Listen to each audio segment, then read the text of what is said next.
ఇవాళ ఉదయం నుండి సోషల్ మీడియాను కుదిపేస్తున్నటువంటి విషయం విశ్వక్షేణ్ నటించినటువంటి లైలా సినిమా. ఈ సినిమా ప్రీ రిలీజ్ ఫంక్షన్ లో కమెడియన్ పృథ్వీ మాట్లాడినటువంటి మాటలతో ఈ సినిమాకు సంబంధించినటువంటి దర్శక నిర్మాతలంతా ఇవాళ దాదాపుగా ఏడ్చేంత పని చేశారు.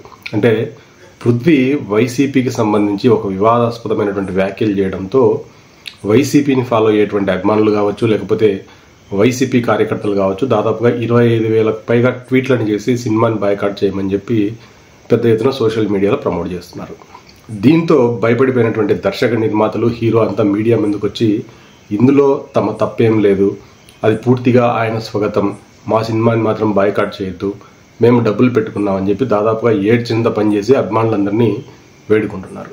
అయితే ఈ విషయంలో ఏ సంబంధం లేనటువంటి విశ్వక్షేణ్ మాత్రం మీడియా ముందుకు వచ్చి పూర్తిగా తప్పుని నెత్తినేసుకొని ఆయన సారీ చెప్పడంతో ఈ వివాదాన్ని ఇంతటితో సద్దుమణిగిస్తే బాగుంటుంది.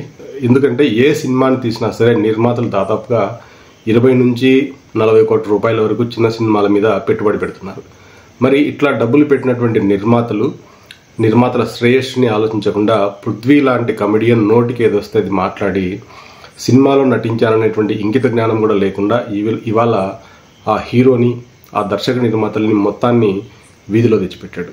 అసలు పృథ్వీ లాంటి నోటి దురద ఉన్నటువంటి ఒక నటుడిని స్టేజీ పైకి పిలవటం ఎందుకు, ఆయనకు మైక్ ఇవ్వటం ఎందుకు, మాట్లాడిన తర్వాత ఈ విధంగా చింతించడం దేనికి? అసలు పృథ్వీకి ఇది మొదటిసారి కాదు. గతంలో కూడా అనేక సార్లు వివాదాస్పద వ్యాఖ్యలు చేయటం, ఆ సినిమాకు చెందినటువంటి దర్శక నిర్మాతలు లబో దిబో అనడం అనేది కామన్గా జరిగిపోతుంది. ఎప్పట్లానే ఈ ఫంక్షన్లో కూడా పృథ్వీ యథాలాపంగా ఈ వ్యాఖ్యలు చేశాడు. అంటే సినిమా మొదట్లో 151 గొర్రెలు ఉంటాయి, సినిమా చివరకు వచ్చేటప్పటికి 11 గొర్రెలే ఉంటాయని చెప్పి, అంటే వైసీపీలో 11 మంది ఎమ్మెల్యేలు ఉన్నారనేటువంటి ఉద్దేశంతో ఈ వ్యాఖ్యలు చేశాడు. అంటే పృథ్వీకి దీన్ని బట్టి ఎంత నోటి దురద ఉందో మనకి అర్థమవుతుంది. అయితే ఇక్కడ మనం ఆలోచించాల్సింది పృథ్వీ గురించి కాదు, ఈ సినిమా మీద పెట్టుబడి పెట్టినటువంటి, అంటే రాజకీయాలతో ఏమాత్రం సంబంధం లేనటువంటి నిర్మాత, అట్లాగే హీరో భవిష్యత్తుని దృష్టిలో ఉంచుకొని మనం వ్యవహరించాల్సి ఉంటుంది. అయితే ఇట్లాంటి సినిమా ఫంక్షన్లో రాజకీయ వ్యాఖ్యలు ఎంత మాత్రం సమర్థనీయం కాదు. ఇప్పటికే గమనించాం, తెలుగు ఫిల్మ్ ఇండస్ట్రీకి సంబంధించి ఏ ఫంక్షన్ జరిగినా కూడా అక్కడ రాజకీయ వ్యాఖ్యలు చేయడం అనేది చాలా పరిపాటిగా మారిపోయింది. దర్శక నిర్మాతలు మొదటగా ఈ రాజకీయాలు మాట్లాడేటువంటి వ్యక్తిని స్టేజీ పైకి తీసుకురాకుండా నిలువరించి వాళ్ళకు మైక్ ఇవ్వకుండా ఆపితే బాగుంటుంది. ఈ మధ్య గమనించాం, ఈ పృథ్వీ అనే అన్నట్టు రామ్ చరణ్ నటించినటువంటి గేమ్ చేంజర్ అనే సినిమాకు సంబంధించినటువంటి ప్రీ రిలీజ్ ఈవెంట్లో కూడా ఇట్లాంటి వివాదాస్పద వ్యాఖ్యలే చేశారు. అయితే ఆ రోజు అటు రామ్ చరణ్ కావచ్చు, లేకపోతే దర్శక నిర్మాతలు కావచ్చు, ఎవరు కూడా పృథ్వీ చేసినటువంటి వ్యాఖ్యలను ఖండించడం కానీ, లేకపోతే పృథ్వీ చేసింది తప్పని చెప్పడం కానీ ఎక్కడ బహిరంగంగా చెప్పలేదు. అయితే ఆ తర్వాత ఆ సినిమా కూడా అట్లాంటి పరాజయాన్ని మూతగట్టుకుంది. దాంతో ఎవరు కూడా ఆ సినిమా గురించి పెద్దగా మాట్లాడలేదు. అయితే పృథ్వీ ఇది మొదటిసారి కాదు, ఇప్పటికే అనేక సార్లు ఇట్లాంటి వివాదాస్పదమైనటువంటి వ్యాఖ్యలు చేయడం అనేది చాలా పరిపాటిగా మారిపోయింది. కాబట్టి ఇక మీద దర్శక నిర్మాతలు ఎవరైనా సరే సినిమాలకు సంబంధించినటువంటి ఫంక్షన్లు పెట్టుకున్నప్పుడు కేవలం సినిమాకు సంబంధించినటువంటి విషయాలు మాట్లాడితే బాగుంటుంది. అసలు సినిమాకు సంబంధించినటువంటి వ్యక్తులకి రాజకీయాలు మాట్లాడాల్సినటువంటి అవసరం ఎంత మాత్రం లేదు.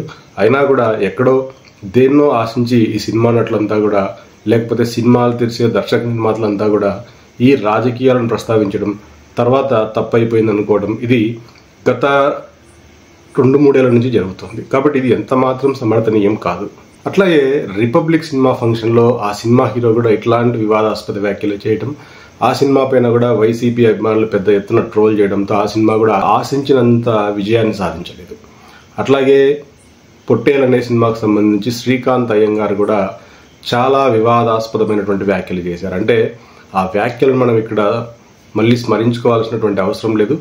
ఆ శ్రీకాంత్ అయ్యర్ కూడా ఇట్లాంటి వివాదాస్పదమైనటువంటి వ్యాఖ్యలు చేయడంతో అది ఆ సినిమా పైన తీవ్రమైన ప్రభావాన్ని చూపించింది. శ్రీకాంత్ అయ్యర్ అక్కడే కాకుండా మరొక సినిమా ఫంక్షన్లో కూడా ఇట్లాంటి వివాదాస్పదమైనటువంటి వ్యాఖ్యలు చేశారు.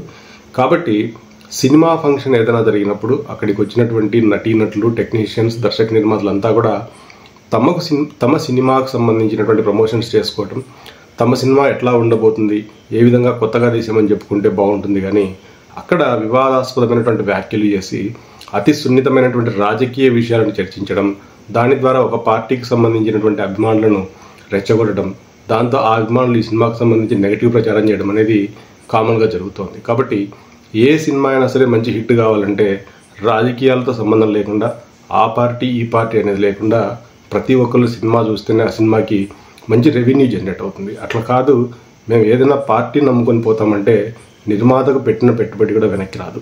అయితే ఇదే లైలా సినిమాకు సంబంధించినటువంటి ప్రీ రిలీజ్ ఈవెంట్లో చిరంజీవి లాంటి మంచి మెచ్యూరిటీ ఉన్నటువంటి కథానాయకుడు కూడా కొంత వివాదాస్పదమైనటువంటి వ్యాఖ్యలే చేశారు. అసలు ఆ సందర్భంలో చిరంజీవి గారు ఆ మాటలు మాట్లాడాల్సినటువంటి అవసరం కూడా లేదు.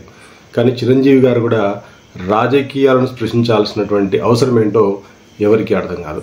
చిరంజీవి ఏం చెప్తున్నారంటే అసలు జనసేన పార్టీ అనేది ప్రజారాజ్యం నుండి రూపాంతరం చెందింది అని చెప్తున్నాడు.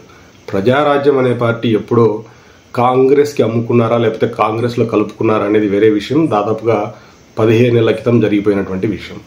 మళ్ళీ ఇప్పుడు చిరంజీవి గారు పవన్ కళ్యాణ్ ఉప ముఖ్యమంత్రిగా ఉన్నాడనో లేకపోతే జనసేన ఇప్పుడు కూటమి ప్రభుత్వంలో ఉందో తెలియదు, కానీ ఈ విషయాలను దృష్టిలో ఉంచుకొని ఇవాళ జనసేన అనేది ప్రజారాజ్యం రూపాంతరం చెందడం వల్ల ఏర్పడింది అని చెప్పుకొచ్చారు.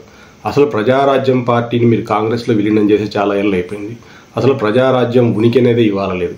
మరి ఇట్లాంటి సందర్భంలో మీరు ఇప్పుడు జనసేన అనేది ప్రజారాజ్యం రూపాంతరం చెందడం వల్ల వచ్చిందని ఏ విధంగా చెప్పగలుగుతారు? అసలు ఈ సినిమా ఫంక్షన్లో ఈ రాజకీయ పార్టీలకు సంబంధించినటువంటి ప్రస్తావనే అనవసరం. అంటే దీన్ని బట్టి ఏమర్థమవుతుందంటే చిరంజీవిలో కూడా రాజకీయ ఉత్సాహం ఇంకా తగ్గలేదు, రాజకీయాల్లో ఇంకా రాణించాలని అనుకుంటున్నాడు, రాజకీయ ప్రస్తావన తీసుకురాకుండా ఉండలేకపోతున్నాడు.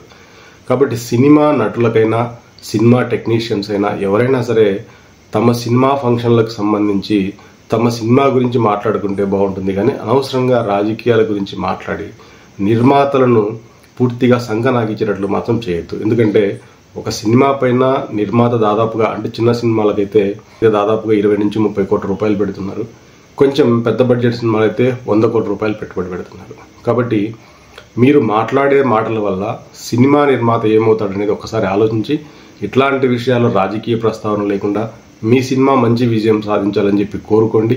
అంతవరకు బాగుంటుంది. కానీ ప్రతిసారి రాజకీయ ప్రస్తావన తేవడం తర్వాత మళ్ళీ వేడుకోవడం అనేది మాత్రం అంత బాగుండదు. అయితే ఇక్కడ విశ్వక్సేన్ ఇప్పటికే సారీ చెప్పడం వల్ల ఈ విషయాన్ని ఇంతటితో వదిలేస్తే బాగుంటుంది. ఎందుకంటే ఇందులో విశ్వక్సేన్ తప్పేం లేదు, ఇది పూర్తిగా పృథ్వీ అహంకారం వల్ల జరిగినటువంటి తప్పు.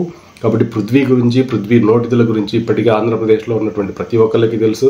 కాబట్టి ఇక మీదట పృథ్వీని సినిమా ఫంక్షన్లకు పిలిచేటప్పుడు 1-2 సార్లు ఆలోచించండి. పిలిచినా కూడా పృథ్వీని స్టేజీ పైకి తీసుకురావడం దగ్గర అట్లా స్టేజీ పైన మైక్ ఇవ్వడం దగ్గర మీరు 100 సార్లు ఆలోచించుకుంటే బాగుంటుంది. ఎందుకంటే ఇది వ్యాపారం. ఈ వ్యాపారంలో ఏ చిన్న తప్పు జరిగినా కూడా నిర్మాతలు ఆత్మహత్య చేసుకోవాల్సినటువంటి పరిస్థితులు వస్తాయి. కాబట్టి ఆలోచించి ఆచితూచి నిర్ణయాలు తీసుకోండి. మీ సినిమా రంగానికి బాగుంటుంది.